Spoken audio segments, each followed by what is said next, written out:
Oke, selamat malam sih. Selamat datang, Bro Hafiz. Ini luar biasa Abang nih. kita. Udah kedatangan seseorang pemuda yang luar biasa sebenarnya. Udah lama diundang tapi susah ya buat hadir di di podcast yang yang biasa lah. Luar biasa. Dahsyat. Di Sumatera Barat kena. Sumatera Barat ya. Mudah-mudahan jadi besar besok ya. Amin. Tapi pernah juga podcast lu cuma enggak jalan kan? Nggak jalan. Rumit gimana lah. Tapi luar biasa Bang berani terjun ke dunia kok. Bang Dede, salut. Kebetulan Hafiz salah satu pemuda yang yang sangat kreatif, sekarang dipercaya sebagai CEO-nya salah satu akun kreatif di Minangkabau juga di Padang. Minang Lip ya, Liv? Minang Lip. Minang Lip tuh, Liv. Minang Lip. Jadi kalau Minang Lip sekarang subscribernya berapa? Di Instagram Bang. Di Instagram. Tapi di YouTube boleh masuk juga. Oh. Instagram terakhir kalau nggak salah 688.000. 688.000. 7868. Aduh, bacit tuh kok. Nah, celek lo. Kena berang kami de founder Minang Lip biko kok. Sekit 688. 688. Alhamdulillah dan 688. Luar biasa. Sebenarnya cukup insecure sih kami mengundang CEO Minang Lip.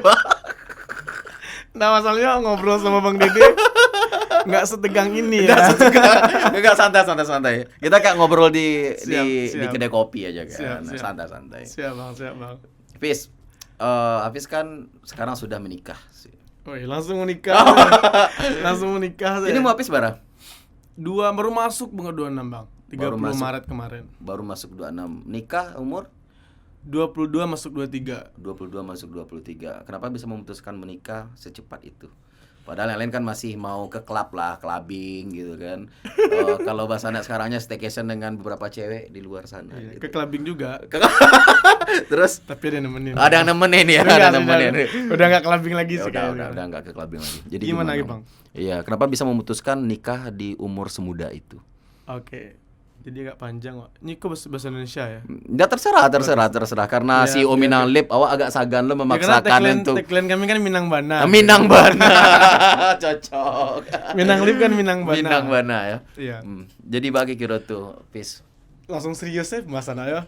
Menikah. Menikah. Oke. Jadi memang sering pertanyaan kau tiba Bang kayak Bang kok mau nikah capek. Tapi itu menurut Hafiz lah telambe bagi Hafiz pribadi. Wah, lah telambe menurut Hafiz.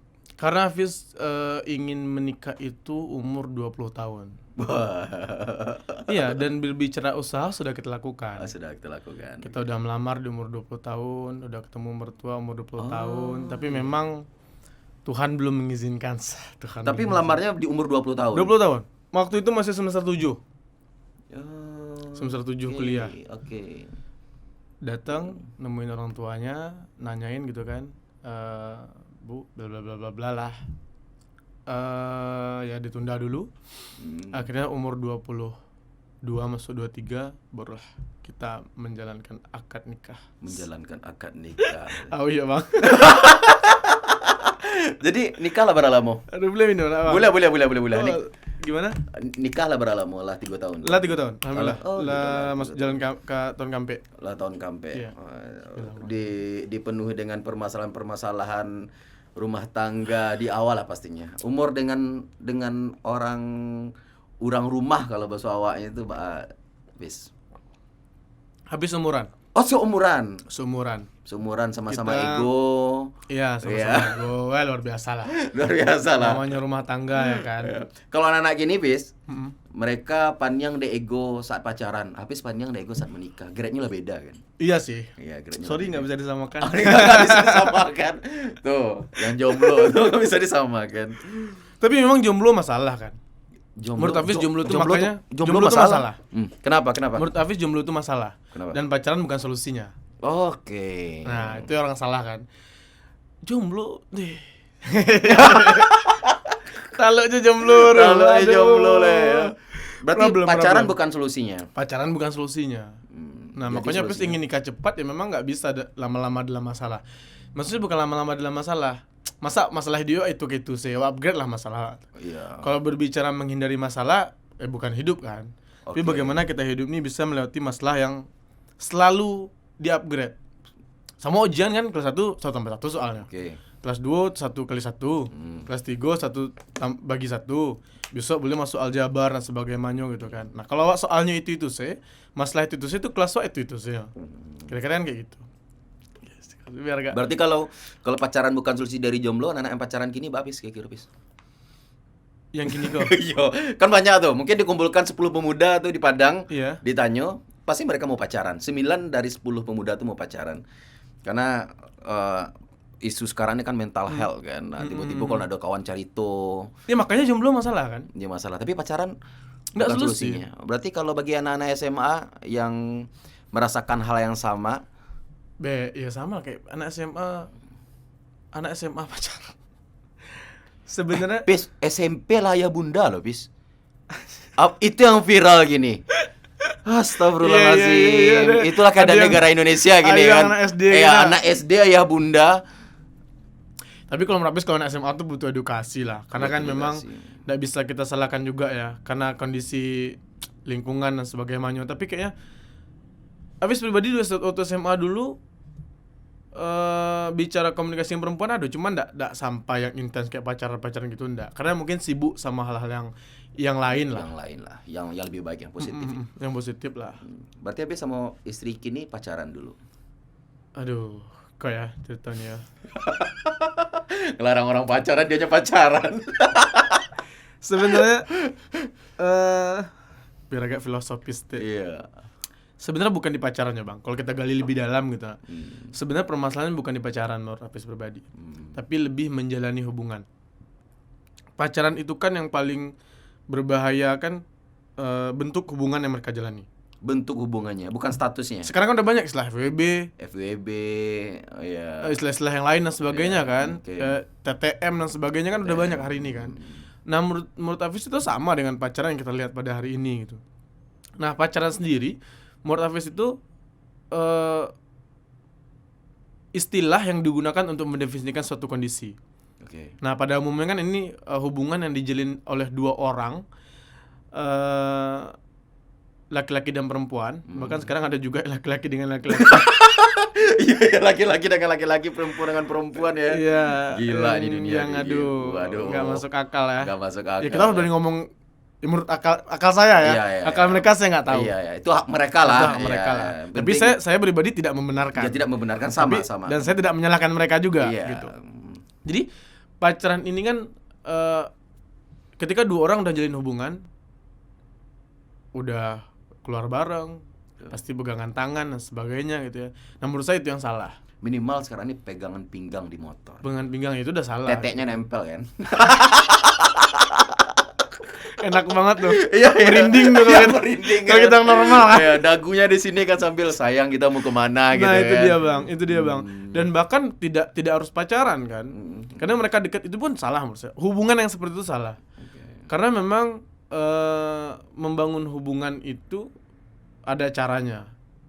Nah, gini kan orang diajak menggalih cinta, aku yang enggak tahan gitu kan. Menggalih cinta maksudnya apa? Ya, segala sesuatu dibilang cinta, dibilang ini dan sebagainya. Cinta kan tidak sesederhana itu. Jadi menurut Hafiz cinta aku masuk lagi cinta. Cinta tidak sesederhana itu cinta ya. Tidak sesederhana itu. Kok Biko lah Basiko banget. Enggak serius Bis, karena orang matanya sial aja gitu kan. Ya pastinya Hafiz, kenapa Bang menarik undang Hafiz, karena track record Hafiz Abang tahu kan, menikah di umur yang cukup muda. Dan Abang baru kaget jo dengan di umur 20 lah ngelamar pasangan. Tuh, mahasiswa kini tuh banyak yang cemen, Fis. Nah, cemen dalam artian ketika pacaran tiba-tiba kapan ya aku ketemu sama ibu dan bapak kamu, tapi pas subuh enggak lo berani. Pas subuh enggak lo berani loh kan. Nah, jadi pas subuh enggak berani. Dan tapi ini fenomena kok, Fis. Banyak lo orang yang ini bos-bos sama pacarnya gini, sama orang tua pacarnya atau orang tua gebetannya, tapi mereka enggak serius. Banyak banget, Fis. Yeah. Banyak banget. Jadi itu bukan di level ya mereka sadar pengen main-main, Bang. Itu yang Fis enggak terima. Maksudnya mereka ya dia tahu, semua orang tahu jodoh di tangan Tuhan. Nah, mereka menjalani bahkan ada yang pacaran, bangun hubungan, jodoh tangan orang, wah jalani dulu berdua. Itu kayak aduh, kan sengaja main-main emang kan. Yeah, dia main-main kan. Kalau udah main-main apalagi masalah masalah hati. Wih, ya berat lah ya. kan sekarang udah banyak game, ada banyak PUBG, game. ada main Mobile Legends, mending itulah. Mending mainin PUBG, Main PUBG, mainin pada games. mainin hati anak orang kan. Wih. Iya kan bang? Iya kan? Benar-benar. Bisa kita lihat sekarang nih, aduh, kayak kasus self harm lah ya, kita Iya, diskusi sebelum iya, masuk iya. ke ruangan ya. Maksudnya orang yang nyiksa dirinya dan sebagainya, itu udah angka 36% kan sekarang di Indonesia. 36% perempuan Indonesia sudah melakukan self harm atau menyakiti diri karena masalah psikolog lah, anxiety dan sebagainya lah. Itu udah angka 36%. Dan berapa persen dari masalah mereka itu kita berbicara soal pasangan, masalah dengan pasangan itu berapa persen, masalah dengan keluarganya berapa Kompleks persen? lah ya. Kompleks ya. Kompleks lah ya. Yang Kadang-kadang kan lebih mendominan biasanya apa? sebenarnya gini, manusia itu kan pada dasarnya menurut Apis pribadi gitu ya. Ketika mereka dapat suatu masalah, ini kan bisa nyangkut ke masalah-masalah hidup yang lain. Iya. Salah satu contoh, dia ada masalah di keluarga nih. Ya itu kan akan mempengaruhi dia bersama teman, Oke. komunikasi sama lingkungan dia, sama komunitasnya, sama orang-orang terdekatnya. Padahal itu dibangun karena masalah dia sama keluarganya. Nah ini jadi kompleks. Ketika kompleks ini sudah mulai membesar, dia nggak sanggup menahan itu, so ya terjadilah menyakiti diri dan Menyakiti sebagainya. diri sendiri dan lain-lain ya. Berarti mereka ini adalah deretan masalah yang mereka dapat dari keluarga, dari lingkungan. Ketika mereka mempunyai pasangan juga itu akan menjadi deretan masalah yang ya efek bola salju lah, efek bola salju yang tiba-tiba boom, percobaan bunuh diri, benar kan, menyakiti diri sendiri. Gitu. Namanya kalau laki-laki sama perempuan, terus pernah ngomong gini, kalau laki-laki sama perempuan berdua, itu kalau dia normal laki-lakinya, ya dia pasti punya ketertarikan, dia punya syahwat kan. Itu dari hukum alam, dia punya ketertarikan sama perempuan, dia pasti ingin mengapa-ngapain perempuan itu. Jujur, saya pribadi kalau udah berdua sama cewek di satu ruangan, ya kita pasti punya setidaknya pemikiran dulu lah. Hasrat lah, Hasrat normal dong. Wih, mantap juga gue. Cuman tidak besar buik sih gitu. Iya. Mantap juga aja. Nah makanya ada cewek ngecek, awak cowok awak elok kok bang, nak doanya pembangan awak ndak normal. Nggak normal dan mungkin ada kesempatan ya. Ada kesempatan ya. Coba baik kesempatan kalian di rumah kosong berdua pasti terjadi sesuatu hal gitu. Kira-kira kan kayak gitu nah bang. Iya. Nah ya itu kan masalah.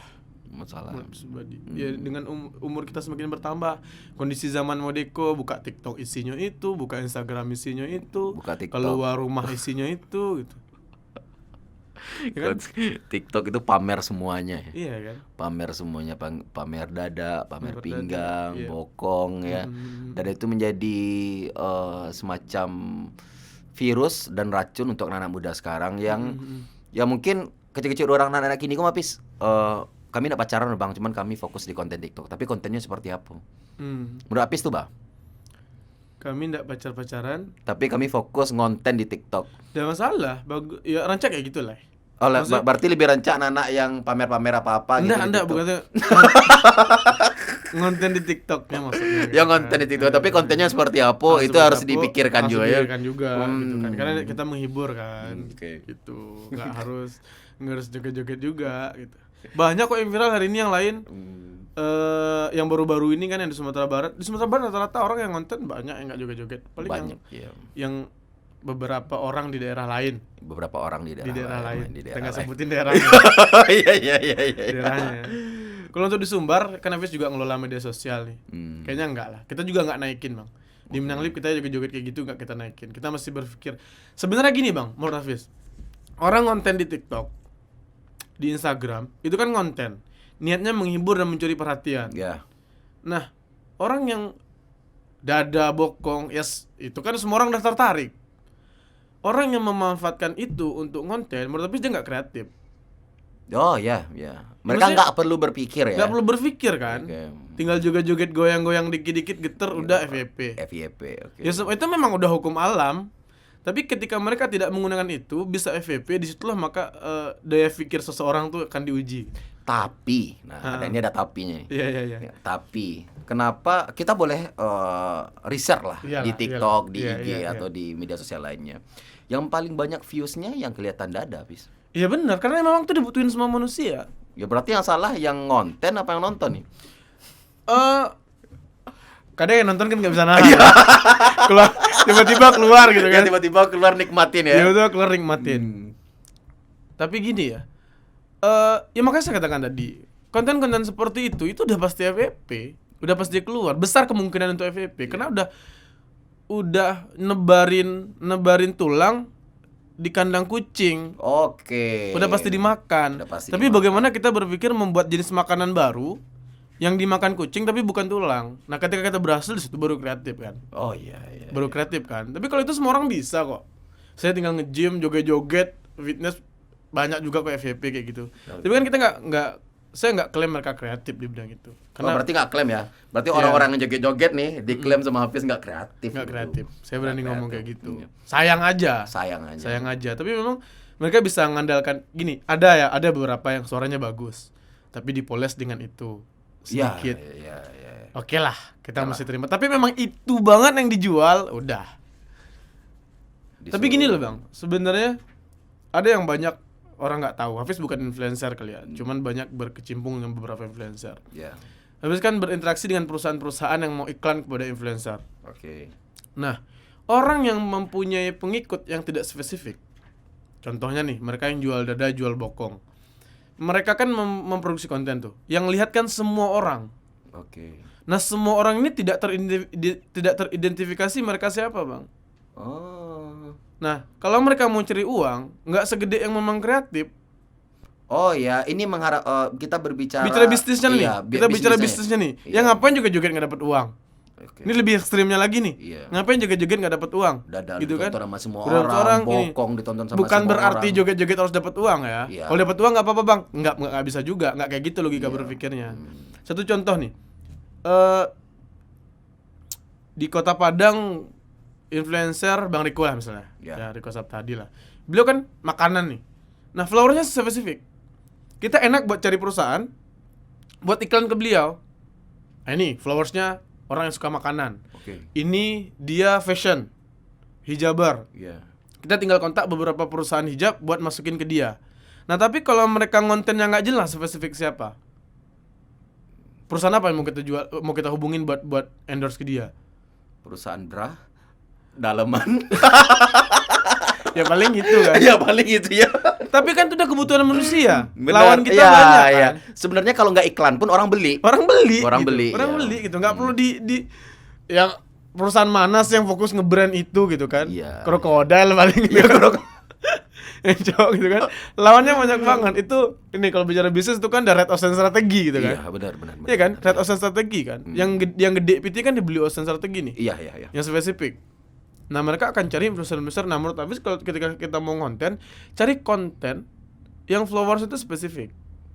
Nggak perlu banyak, tapi loyal sama kita. Loyal sama kita. Berarti kita berangkatnya dari karakter. Iya, dari karakter. Jadi kalau sebenarnya kita pengen followers kita loyal, nonton kita karena sesuatu hal yang mereka suka juga selain hasrat nafsu dan lain-lain ya. Nah, jadi mungkin itu akan lebih baik ke depannya. Jadi ini semacam knowledge untuk kawan-kawan yang mau bikin konten ke depannya. Kalau lu bikin konten harusnya mikir dulu pasarnya seperti apa, yang mau dibikin apa. Nah, kalau ada pertanyaan di luar, Bang, sekarang ini kan konten ya dada lah, bokong lah. Ya kembali lagi yang seperti Hafiz bilang tadi, berarti kreativitas kalian harus dipertanyakan. Iyalah. Iya kan? Iyalah. Maksudnya coba lah, di mana letak kreatifnya? Ya cuman ngidupin musik, joget gitu. Kreatif itu kan gini, ketika orang lain nggak bisa niru kita, atau kita membuat satu wacana yang baru, menurut saya itu kreatif. Di situ letak kreatif tadi. Kreatif ini kan ketika kita bisa menggunakan barang alternatif dalam satu kondisi. Ya. Contohnya kita di hutan nih, kita mau ngikat satu pakai kayu, pakai tali. Ternyata tali nggak ada. Kita mikir dong, apa nih yang bisa saya gunain buat ngikat ini? Nah, ketika dia menemukan suatu barang lain yang nggak pernah orang lain pakai, dia pakai buat ngikat itu kayu. Nah, dia kreatif kan? Kreatif ya. Aja kok kreatif mah, bisanya dapat solusi mereka. Nah, itu kreatif gitu. Tapi ketika dia pakai tali, semua orang butuh tali kok gitu buat ngikat kayu sampai nggak tahu. Iya. Itu kan udah jadi hukum alam. Bener. Ya benar, belum lagi efek negatif dari apa yang dia lakukan. Nah, itu juga kita harus pikirkan gitu kan. Kita nggak bisa ego sama diri kita aja. Oke. Kalau mahasiswa zaman sekarang gimana? Yang mananya nih, Bang? Masih Bang Didi, aku langsung mahasiswa kini, Bang. Mahasiswa yang mana tahu ada. Mahasiswa suka joget-joget di kampus gitu. Mahasiswa yang suka joget-joget pas lagi ada aksi gitu kan, bikin konten TikTok ditonton banyak orang joget-joget gitu loh. Katanya sambil ini cara kami untuk mengekspresikan keinginan kami kepada pemerintah dengan joget, Bang. Menurut Apis, Bang? Sebenarnya niatnya bagus, tapi memang kalau udah gini, kalau memang itu menjadi alat, kita kan belum survei nih, tapi nggak bisa katakan benar atau salah. Tapi ketika memang itu bisa dijadikan alatnya untuk memviralkan isu yang dia bawa, good. Tapi jangan sampai dia menggunakan aksi demo untuk memviralkan dirinya, sehingga isu demo tertinggal dan yang viral kegiatan dia membuat konten tersebut. Iya, dan itu udah banyak kebukti. Itu kan yang sayang kan. Sampai hari ini yang saya lihat orang heboh memposting meme-meme orang yang lucu di lapangan ketika demo. Iya. Tapi isunya nggak kedengar sama pemerintah jadinya kan. Bahkan pemerintah mentertawakan demo kita. Gitu. Pemerintah bilang anak milenials demo nih gini. Berarti tapi kalau saya pengen sih besok kalau ada yang bikin gitu tangkap ya. Tangkap bukan dikurungin. Nikahin. Boleh lah. Boleh lah ya, boleh lah. Maksudnya diambil dia coba dites pemikirannya dia tuh sama orang-orang legislatif terus bagaimana. Kalau memang oke nggak masalah menurut saya gitu. Itu solusi yang bagus tuh. Ya kan? Solusi yang bagus ketika ada orang bikin meme-meme yang nggak jelas, terus show off dengan kata-kata atau kalimat yang bikin menggelitik dalam artian ini apaan sih, bikin apa gitu, tujuannya apa juga nggak jelas. Harusnya mereka ditantang untuk bisa ngobrol lebih banyak dengan pemerintah. Nah, tapi mungkin hasrat ini muncul karena pemerintah nggak mendengarkan dengan normal ketika mahasiswa, masyarakat bersuara. Jadi pemerintah nggak dengar nih. Mungkin anak-anak ini mikir kayaknya kita harus bikin sesuatu yang unik biar bisa dilirik gitu. Minimal dilirik dulu deh sebelum kita ngomong gitu. Menurut Apis gimana? Ya bagus kan, banyak influencer udah ngonten di media sosial terkait mengkritisi pemerintah ya. Bagus kok, banyak kok. Nggak harus joget-joget juga. Nggak harus joget-joget juga. Sih memang ya nebar aurat ya. Iya. Secara agama udah pasti salah. Secara saintik kita agak panjang masalah untuk menjelaskan itu. Tapi tetap bermasalah gitu. Tetap bermasalah. Tetap bukan solusi yang terbaik lah. Kita kan ingin cari yang terbaik nih. Kayaknya itu bukan solusi yang terbaik lah. Berarti solusi yang terbaiknya pemerintah sebelum mahasiswa mengadakan demo harus ngeh dulu dong dengan isu yang sebelum. Jadi yang yang bikin kita bingung tuh gini, Pis. Kenapa harus ada aksi dulu baru pemerintah kita melakukan sebuah tindakan untuk meredam aksi. Contoh kemarin itu pemerintah Provinsi Sumatera Barat sepakat untuk menolak presiden 3 periode ini, Bapak Joko Widodo yang terhormat. Nah sebenarnya kan isu itu udah digiring lama tuh sebelum adanya aksi. Dan ternyata beliau juga nggak menggiring itu kan, yang giring kan oknum-oknum. Beberapa oknum di sekeliling beliau yang mencuatkan itu. Dan sebenarnya yang jadi permasalahan tuh pertanyaan besar sama masyarakat. Ini kan belum sampai ke tahap pembicaraan di DPR RI. Benar nggak sih? Benar. Nah, ini kan baru masih beberapa oknum lah yang ngomong gitu loh untuk mungkin menggiring isu dan yang lain. Tapi mereka langsung terjun ke lapangan, langsung angkat tangan kiri. Iya. Berarti kajiannya belum matang kali kayaknya. Di mana? Di pemerintahnya? Bukan di mahasiswanya. Di mahasiswanya yang turun ke lapangan. Tapi kemarin kan mahasiswa yang ke lapangan yang terakhir kemarin gara-gara minyak goreng ya. Ini minyak goreng apa 3 periode sih sebenarnya? Kemarin itu banyak Bang. Ya enggak. Kemarin yang saya lihat tuntutan itu termasuk isu mereka ingin pemerintah menghentikan isu presiden 3 periode. Naiknya harga minyak goreng dan naiknya harga bahan bakar premium atau iya yang premium ya. Premium kan naik kemarin tuh. Itu sih yang mereka demo, yang habis baca press release. Tapi kan ngikutin ini mahasiswa demo ngapain. Tapi kayaknya oke lah karena mereka menyuarakan itu kan. Karena memang minyak kan udah mahal banget sekarang, Bang.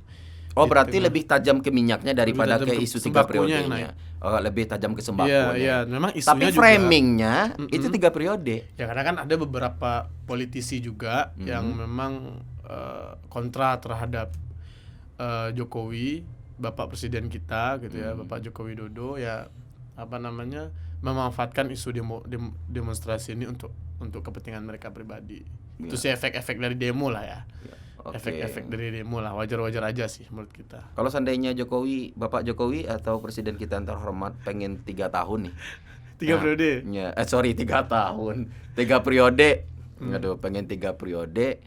kalau Hafiz pribadi, menghilangkan semua atribut embel-embel di belakang Hafiz, ini personal Hafiz gitu.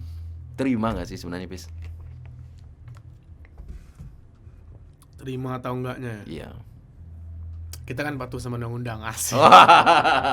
Iya. Iya kan? Iya. Karena memang para pejuang kita udah memperjuangkan negara ini demokrasi tahun 98.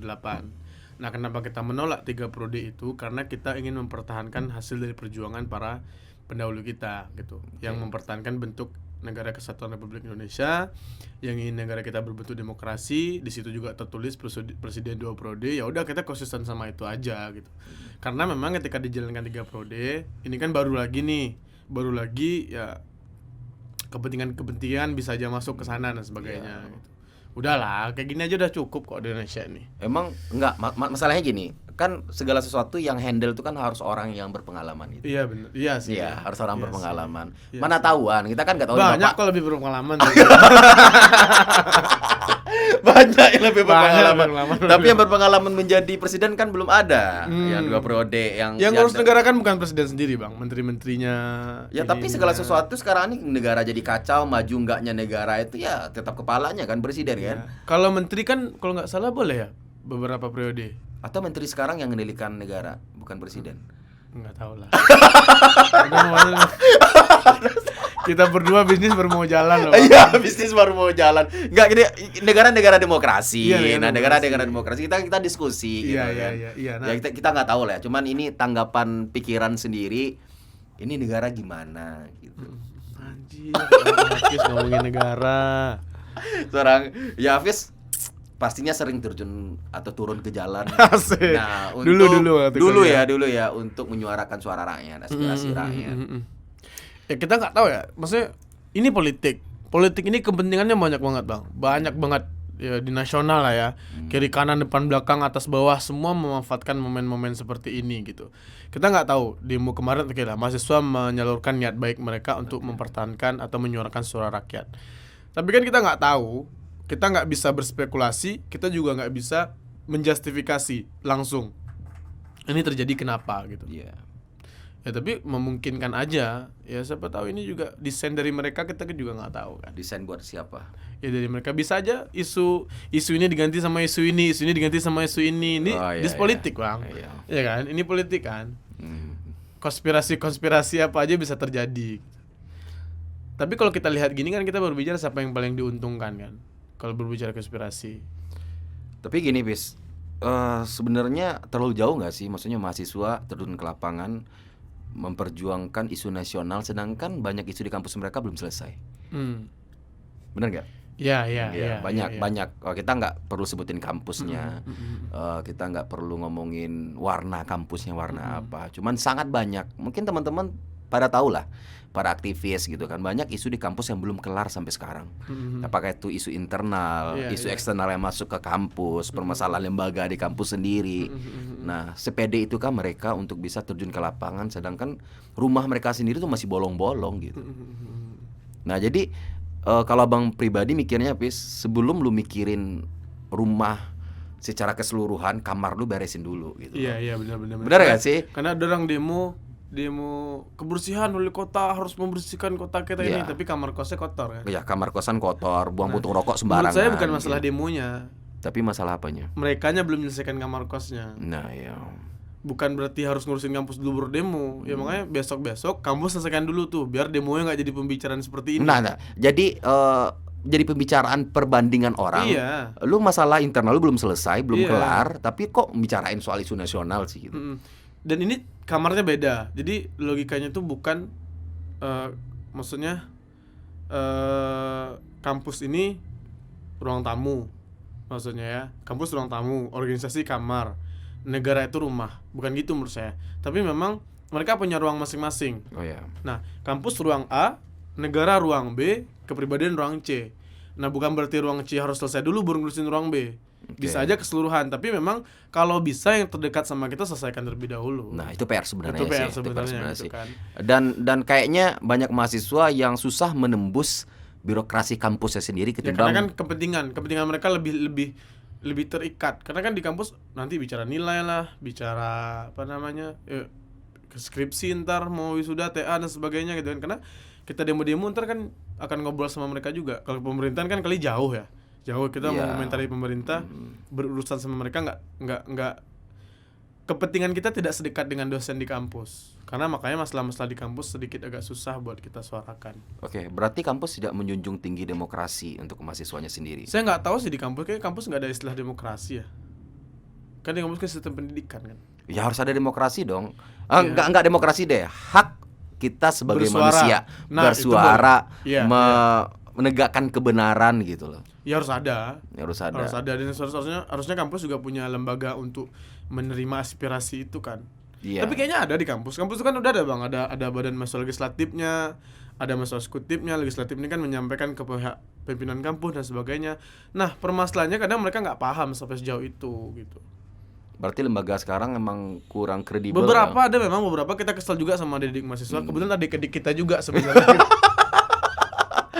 Nggak paham dengan apa yang harus mereka lakukan. Iya, maksudnya ini nih harus diselesaikan dulu, harus bersuara lah gitu kan. Ya karena di kampus itu ya kita sadar, juga kita kuliah dulu kan kita gak gampang balah gitu kan. Semua sebenarnya dia enggak bermasalah kok. Sebenarnya kan itu seni aja kan. Kalau kita nggak harus demo Bang, karena orang ngomong kalau ngasih aspirasi harus demo. Itu yang salah kan? Ada permasalahan turun demo. Kalau di negara mungkin karena jauh kita butuh gejolak massa yang lebih ramai buat demonstrasi. Tapi kalau di kampus kan dulu kan mungkin ya. Kalau di Padang kan kita bisa ke ruangan dosen, Bu, teman-teman agak komplain ya Bu, Pak, masalah ini gimana bagusnya Pak? Ini salahnya di kami atau di Ibu nih? Oh, masalahnya di mahasiswa, ya udah kita evaluasi diri. Kalau memang masalah di dosen, di pihak birokrasi kampus, saya jelasin bagus-bagus. Kayaknya kampus kayak ini Bu, teman-teman nggak nyaman gitu. Tapi kalau udah nggak titik temu, mereka sudah memperjuangkan kebenaran masing-masing, ya udah bubarin tuh kampus jadi lembaga akademisi kan. Oh iya. Iya kan? Nah, cuman kebanyakan dari perjuangan mahasiswa di kampus, mungkin dari 10 mahasiswa cuma 2 orang yang berani seperti itu. Dan 8-nya ngikut dengan dalih udahlah kita kuliah aja lah, kuliah pulang, yang benar aja kuliahnya. Nah, saya nggak sepakat itu Bang, karena gini,